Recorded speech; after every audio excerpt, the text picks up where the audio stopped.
الحمد لله والصلاة والسلام على سيدنا محمد وعلى آله وأصحابه أجمعين. الحمد لله والصلاة والسلام على سيدنا محمد وعلى آله وأصحابه أجمعين. أما بعد، یہ ایمان کے متعلق اللہ کے نبی کا تذکرہ، جبرائیل امین کا سوال، اللہ کے نبی کا جواب اور پھر جبرائیل امین کی تصدیق، تو ایمانیات کا پتہ چلا کہ یہ چیزیں ایمانیات میں ہیں. اور عرض کر رہے تھے کہ ایمان کا ایک نور ہوتا ہے، وہ بڑھتا بھی ہے، گھٹتا بھی ہے. اس کے کچھ آثار ہیں، اس کی کچھ علامات ہیں جس سے اس نور کا پتہ لگتا ہے کس سطح کا نور ہے، ایمان کی کیا کیفیت ہے، ایمان میں کتنی صحت ہے، کتنا بڑھیا ایمان ہے اندر. ان آثار سے، ان علامات سے پتہ چلتا ہے. رسول اللہ صلی اللہ علیہ وسلم نے ایک نشانی ایمان کی اور بتائی ہے اور فرمایا کہ من رأى منکم منکرا فلیغیرہ بیدہ فإن لم یستطع فبلسانہ فإن لم يستطع فبقلبه وذلك اضعف الایمان. جو کوئی تم میں سے برائی دیکھے تو اس پہ لازم ہے، اگر طاقت رکھتا ہو، اس کے پاس اقتدار ہو، طاقت ہو، اقتدار ہو، تو اس برائی کو اپنے ہاتھ سے روک دے، اس کو بدل دے. اگر اس کی طاقت نہ رکھتا ہو، پھر اپنی زبان سے اس کو بدلنے کی کوشش کرے، افہام و تفہیم سے، نصیحت سے اس کی اصلاح کی کوشش کرے. اگر اس کی بھی طاقت نہ رکھتا ہو تو اپنی دل ہی سے اس کو برا سمجھے. یہ ایمان کا ضعیف ترین درجہ ہے. یعنی حالات اگر ایسے ہیں کہ یہ کمزور پوزیشن میں ہے اور برائی کے خلاف زبان بھی نہیں کھول سکتا، تو آخری درجہ ایمان کا یہ ہے کہ دل سے برا سمجھے، اس کو مٹانے، بدلنے کا جذبہ دل میں رکھے. اور اس کا فطرتی نتیجہ یہ ہے کہ دل ہی دل میں اللہ سے اس گناہ کے مٹانے کی توفیق مانگے، دعا کرتا رہے، تدبیر سوچتا رہے. اگر یہ کیفیت بھی اس کے دل میں ہے تو یہ اضعف الایمان ہے، کم از کم ایمان. اور اگر یہ تینوں کیفیات نہیں ہیں اور یہ آخری درجہ بھی نہیں ہے کہ اس گناہ کو مٹانے کا جذبہ بھی نہیں ہے، درد بھی نہیں ہوتا اور تکلیف بھی نہیں ہو رہی، تدبیر بھی نہیں سوچتا، تو فرمایا ایمان کا نور جا چکا، ایمان کا نور جا چکا.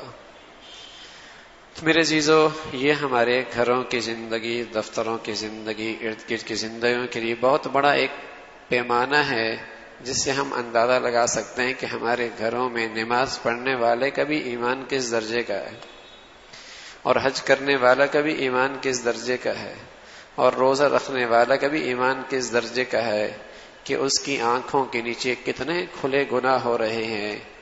کبھی اس نے اسے ہاتھ سے روکا، زبان سے فکر اس کے روکنے کی کوشش کی، یا کم از کم اس پہ کڑتا ہے، اندر بے-چینی ہے، دعائیں کرتا ہے، تدبیر سوچتا ہے. یہ خوب پتہ ہے کہ بیٹی کہاں اٹھتی بیٹھتی ہے، خوب پتہ ہے بیٹا کی راتیں کہاں گزرتی ہیں، خوب پتہ ہے بیٹا کن محفلوں میں اٹھتا بیٹھتا ہے، کیا اس کے ہاتھوں میں نشوں کی چیزیں ہیں. لیکن مجال ہے کبھی حرف غلط کی طرح بھی ان چیزوں پہ نکیر ہو جائے کہ بیٹے مسلمانوں کے یہ تو کام نہیں ہے، یہ مسلمانوں کے کام تو نہیں ہے. ہر پتہ ہے بیٹا نماز نہیں پڑھتا، بیٹی نماز نہیں پڑھتی، اس کی آنکھوں کے سامنے بے پردہ نکلتی ہے، اس کی آنکھوں کے سامنے اس کا بیٹا جسے کہیں کہ موسیقی سنتا رہتا ہے. مجال ہے کبھی حرف غلط کی طرح بھی یہ زبان سے نکلے کہ بیٹے یہ مسلمانوں کے کام تو نہیں ہے، مسلمان تو ایسا نہیں کرتے. اور مسلمان، اور یہی بیٹا اگر 2-3 دن دفتر نہ جائے، اور یہی بیٹا اگر 2-3 دن دنیا کی کسی جگہ کے ٹنٹکے کمانے کے لیے نہ جائے، اور یہی بیٹا وقت کے بادشاہ کے کسی خلاف ورزی میں مبتلا ہو جائے، اور کسی قانونی ملک کے کسی قانونی جرائم کے ساتھ بیٹھنا، مجرموں کا اٹھنا بیٹھنا شروع کر دے، نیندیں اڑ جائیں، نیندیں اڑ جائیں، نیندیں اڑ جائیں، کہیں ایسا نہ ہو کہ ان مجرموں میں ہم بھی شامل ہو جائیں، اور قانون کا کہتے ہیں قانون ہمارے گھر کے اندر بھی، جسے کہیں کہ قانون کا، جسے کہیں کہ کوئی رٹ نہ آ جائے اور ہمارے اوپر بھی کوئی چھاپا نہ پڑ جائے. ہاں لیکن میرے عزیزو، کبھی یہ سوچا بادشاہوں کا بادشاہ، حاکموں کا حاکم، کریم داتا اور محسن، ہم آیا اس کے مجرموں کے ساتھ بھی یہی سلوک کرتے ہیں؟ ہم اس کے مجرموں کے ساتھ بھی یہی سلوک کرتے ہیں، اور ہمارا رویہ اس بادشاہوں کے بادشاہ کے مجرم کے ساتھ بھی یہی ہے؟ ہرگز ہرگز ایسا نہیں ہے. تو میرے عزیزو، آخری درجہ ایمان کا یہ ہے کہ دل سے اس گناہ کو برا سمجھے، تدبیریں کرے، فکر مند ہو، اندر سے کڑھے، اور اس کے لیے اللہ سے دعائیں کرے. یہ آخری درجہ. ہر شخص کو اللہ نے ایک عزت دی، اختیار دیا. باپ کو گھر میں اختیار دیا ہے، ماں کو گھر میں اختیار ہے، گھر کے خاندان کے بڑے کو اپنی شادی غمیوں خوشیوں پر اسے ایک اختیار ہوتا ہے، اس کا فیصلہ سنا جاتا ہے، اس کی بات مانی جاتی ہے. لیکن بدقسمتی سے اب نکیر کرنا ہی چھوڑ دیا، کرنے دو کرنے دو، اور فلسفہ یہ بنا لیا اس نے اپنی قبر میں جانا ہے، آپ نے اپنی قبر میں جانا ہے. مامیاں، اس سے ہماری قبر بھی خراب ہو جائے گی. جو میری آنکھوں کے سامنے رب کی نافرمانی کر رہا ہے نا، اور مجھے اللہ نے ایک عزت دی ہے، بڑائی دی ہے، مقام دیا ہے، گھر کے اختیارات پہ میری بات چلیتی ہے، خاندان میں میری بات سنی جاتی ہے، اگر میں نہیں روک رہا اور اپنا اختیار نہیں استعمال کر رہا تو میری قبر بھی خراب ہوگی. ایسا نہیں ہے کہ اس نے اپنی قبر میں جانا، یہ میرا فریضہ ہے، یہ میرے اوپر فرض ہے. لیکن میرے عزیزو، پہلے مسلمانوں میں یہ روک ٹوک تھی. گھر کے بڑے کا کوڑا ہوا کرتا تھا، ڈر ہوتا تھا اولاد کو کہ باپ ہے باپ. لیکن اب تو فکر ہی ختم ہو گئی. جو چاہے بیٹا کرتا رہے، جو چاہے بیٹی تماشے کرتے رہے، جس کو چاہے بیٹی گھر میں لے آئے، جس کو چاہے بیٹا گھر میں لے کے آئے، راتیں کہیں گزرے، دن کہاں گزرے، کوئی سروکار نہیں، کوئی سروکار نہیں ہے. یہ پیسہ پیسہ پیسہ، اور رات بھی اسی میں اور دن میں فکر نہیں گھر کا کیا حال ہے. ارے میرے عزیزو، پیسوں سے زندگی نہیں بنتی، اچھے انسانوں سے زندگیاں بنتی ہیں. پیسوں سے زندگی نہیں بنتی، اچھے انسانوں سے زندگیاں بنتی ہیں. تجوریاں بھر لو گھر کے اندر، اس گھر کا انسان اچھا نہ ہوا، سکون نہیں ہوگا اس گھر میں. اور روکھی سوکھی کھاؤ گے، گھر کے اندر انسانیت زندہ ہو گئی، سب محبتوں سے رہیں گے، سب سکون سے رہیں گے، اللہ بھی راضی، دنیا بھی اچھی. تو میرے عزیزو، آج یہ روک ٹوک ختم ہو گئی. براہوں سے روکنے کا سلسلہ ہی مٹ گیا. اچھی بات ہے، نیکی کی ترغیب ہو، نیکی کی ترغیب، اس سے برائیاں خود مٹ جاتی ہیں. لیکن گناہوں پر مستقل روکنا فرض ہے. اس لیے اللہ نے صرف یہ نہیں کہا نیکی کا حکم کرو، نہ برائی سے بھی روکو. نیک اس لیے کہ اگر برائیوں سے نہیں روکا، ایک وقت معاشرے پہ ایسا آ جاتا ہے کہ ان برائیوں کی برائی دل سے نکل جاتی، ان برائیوں کی برائی دل سے نکل جاتی. یہی وجہ ہے بہت سارے گناہ ہماری زندگی میں ایسے رچ بس گئے، ان کی برائی بھی دل سے نکل گئی.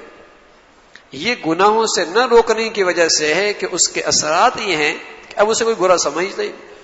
اور اگر کوئی برا کہ یار یہ تو سبھی کر رہے ہیں، یہ تو سبھی کر رہے ہیں، یعنی اتنا بڑا گناہ، وہ معاشرے میں گناہوں پہ روک ٹوک نہ ہونے کی وجہ سے اس پر نکیر نہ کر کوئی بھی نہیں کرتا. کوئی بھی جب نہیں کرتا تو وہ چیزیں پھیلتی چلی جاتی. اور بظاہر دینداروں کے گھروں میں بھی، اور دینداروں کی شادیوں میں بھی، اور دینداروں کی خوشیوں کے اندر بھی، کیونکہ اس پہ روک ٹوک ہی ختم ہو گیا تو اس کے گناہ ہونے کا احساس بھی مٹ گیا. اس کے گناہ ہونے کا احساس بھی مٹ گیا. تو میرے عزیزو، یہ بہت بڑی اللہ کی نبی کی حدیث ہے، اور یہ ارشاد ہم اپنی زندگیوں کا لیے بڑا ایک پیمانہ ہے کہ ہم ایمان کے لحاظ سے کس سطح پہ ہیں، اور میری آنکھوں کے نیچے اور میرے اختیار کے اندر اور میرے گھر کی چار دیواری میں اور میری شادیوں میں اور میرے دفتر اور فیکٹریوں میں میری آنکھوں کے سامنے گناہ ہو رہا، اور میں روک سکتا ہوں. اختیار ہے میرے پاس، زبان سے بھی کہہ سکتا ہوں، ہاتھ سے بھی روک سکتا ہوں. اور اگر کہیں ایسا ہے، کوئی ایسی صورت نہیں بن پاتی، آخری درجہ رونا، اللہ کے سامنے کڑنا، اللہ کے سے دعائیں کرنا، تدبیریں سوچنا. میرے عزیزو، گھر کو آگ لگ جائے نا، گھر کو آگ لگ جائے تو پہلی تدبیر کیا ہوتی ہے؟ پہلی تدبیر یہ ہوتی ہے کہ میاں بالٹی لے کے آتا ہے، پانی بجھاتا ہے، بس میں نہیں ہوتا، لوگوں کو بلاتا ہے، میاں آگ لگی ہوئی ہے مدد کرو. اور جب یہ دونوں چیزیں بھی اختیار میں نہیں ہوتی تو کیا خیال ہے؟ آرام سے بیٹھ جاتا ہے. جلن ہوتی ہے اندر کے اندر، جلن، تکلیف ہوتی ہے، کڑتا ہے، سوچتا ہے کوئی تدبیر بن جائے، کوئی ایسی صورت بن جائے کہ یہ آگ بجھ جائے. ارے میرے عزیزو، میرے گھر میں، میری زندگیوں میں، ہماری شادیوں میں یہ جو گناہوں کی آگ لگی ہوئی ہے، یہ جو گناہوں کی آگ لگی ہوئی ہے، اس پر اگر یہ کڑن موجود ہے تب تو اس گناہوں کی آگ کی تپش سے بچ جائیں گے. اور اگر یہ کڑن موجود نہیں تو نمازی، حاجی، روزے دار، بظاہر یہ دینی شکلیں اختیار کرنے والا، اگر اس کی زندگی میں یہ گناہ اس کی آنکھوں کے سامنے ہو رہے تو اس گناہوں کی تپش سے یہ بھی نہیں بچے گا، اس گناہ کی تپش سے یہ بھی نہیں بچے گا، اور یہ گرمی اسی بھی جلا ڈالے گی. دیکھو، دو دوست ہیں، ایک گناہ کرتا ہے اور ایک نہیں کرتا، اور یہ دوست اس کو دیکھ رہا ہے لیکن روکتا نہیں ہے، یا خیال کرتا ہے روکوں گا تو کہے گا ملا ہو گیا، تو ملا ہو گیا ہے، کیا ہو گیا تجھے؟ اس نے اپنے دوست کا خیال رکھا، اللہ کا لحاظ اور اللہ کی عظمت کا خیال نہیں رکھا. اللہ ان دونوں کے دلوں میں ایک دوسرے کی عظمت نکال دے گا، ایک دوسرے کا احترام سے دل خالی ہو جائے گا. اللہ کی طرف سے یہ سزا ملے گی. اگر اس شخص نے، اس باپ نے بیٹے کو گناہ کرتے دیکھا اور بیٹے ہونے کی وجہ سے شفقت، جو جہالت کی شفقت ہے، اسے گناہ سے نہیں روکا، بیٹا ہے کرنے دو، اللہ کا لحاظ نہیں رکھا، اس کی عظمت کا خیال نہیں رکھا، تو باپ بیٹے کے درمیان احترام آپس میں دلوں سے نکل جائے گا. بیوی کو اللہ کی نافرمانی کرتے دیکھا اور اس شوہر نے نہیں روکا اس کے پیار اور اس کی محبت میں، تو اللہ مرنے سے پہلے ان دونوں کے دلوں سے ایک دوسرے کا احترام نکال دے گا. اور اگر بیٹی گناہ کر رہی ہے اور باپ روک سکتا ہے لیکن اللہ کی عظمت کا خیال رکھے اسے نہیں روکا، تو باپ اور بیٹی کے درمیان احترام اور دلوں سے عظمت نکل جائے گی. جب انہوں نے بندوں کے سامنے اللہ کی عظمت کا خیال نہیں رکھا تو اللہ نے بھی ان کے آپس کے دل ایک دوسرے کے احترام سے خالی کر دی. یہی تو وجہ ہے، بڑی پکی دوستی ہوتی ہے دوستوں میں، اور ایک وقت آتا ہے دوست دوست کا ہی قاتل بن جاتا ہے، دوست دوست ہی کا دشمن بن جاتا ہے، اور دوست کا ہی برا چاہنے والا بن جاتا ہے. اس لیے کہ ساتھ اٹھتے بیٹھتے گناہ کیے اور اللہ کی عظمت کا خیال نہیں رکھا، اللہ نے ان دونوں کے دل بھی ایک دوسرے کے عظمت اور احترام سے خالی کر دی. جیسے گناہ ویسے اس کی سزا، جیسے گناہ ویسے اس کی سزا. اور اگر گناہوں کو اللہ کی خاطر دل میں اپنی نفسانیت نہ ہو، سامنے کو ذلیل کرنا مقصود نہ ہو، سامنے والے کو رسوا کرنا مقصود نہ ہو، سامنے والے کو شرمندہ کرنا مقصود نہ ہو، اللہ کی عظمت کا خیال کر کے اگر گناہوں کو حکمت سے، تدبیر سے روکے گا، اللہ رب العزت ایک دن آئے گا، اس کی اس گناہگار کے دل کے اندر بھی عظمت پیدا کر دے گا، احترام پیدا کر دے گا. اس نے اللہ کی عظمت کا خیال رکھا، اللہ نے اس کی عظمت لوگوں کے دلوں میں بٹھا دی. اس نے اللہ کے احترام کا خیال رکھا، اللہ نے اس کا احترام لوگوں کے دلوں میں ڈال دی. تو میرے عزیزو، اللہ کا نبی بتا رہے کہ ایمان کا نور جب سلامت ہوتا ہے تو پھر گناہ دیکھ کر اس سے برداشت نہیں ہوتا. جہاں اختیار چلتا ہے وہاں ہاتھ سے روکتا ہے، اور جہاں اختیار نہیں چلتا وہاں زبان سے نصیحت کرتا ہے، اور جہاں یہ بھی اختیار نہیں اندر کڑتا ہے، اندر سے کڑتا ہے، اندر سے بے چین ہوتا ہے، تدبیریں سوچتا ہے کس طریقے سے اس گناہ کو ختم کروں۔ ہم اپنے گھروں کا دیکھیں، اللہ نے فضل فرمایا ہے نمازوں کی توفیق رمضان، لیکن میرے عزیزو جو ہمارے زیر سائے گناہ ہو رہے ہیں، میرے گھروں میں ٹی ویوں کا ایک طوفان ہے، بے حیائی کا ایک طوفان ہے، دفتروں میں بے نمازی اکٹھے ہیں، میرے گھر میں جوان بچے بچیاں فجر کی نمازوں کا رواج نہیں ہے، اس کی تدبیر کرنی ہے، اس پہ کڑنا ہے، اس سے اللہ سے مانگنا ہے، اس پہ بے چین ہونا ہے، ورنہ اس گناہوں کی تپش جلا ڈالے گی، اس گناہوں کی تپش سب کو جلا ڈالے گی۔ یہ فریضہ ہے، اللہ رب العزت بھائی اس پر عمل کی توفیق نصیب فرما دے۔